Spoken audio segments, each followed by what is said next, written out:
கடலில் இருந்து எடுக்கப்பட்ட முத்துக்கள் அனைத்தும் சாலையில் டன் டன்னாக கொட்டி கிடப்பது போல் தெரிவது முத்துக்கள் அல்ல, மனித தலைகள்.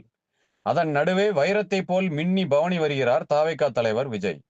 சந்தோஷத்தின் எல்லைக்கு சென்றார் தாவேகா தலைவர் விஜய். நெல்லை மாநகரத்தில் தனது பிரச்சாரத்தை முடித்த தாவேகா தலைவர் விஜய் தொடர்ச்சியாக முத்து மாநகரம் தூத்துக்குடியில் பிரச்சாரம் மேற்கொள்ள சென்றார். அங்கே அவருக்கு கிடைத்த வரவேற்பை பார்த்து அலைகடலென கூடிய மக்களை பார்த்து திகைத்தபடி கையசைத்தார் தாவேகா தலைவர் விஜய்.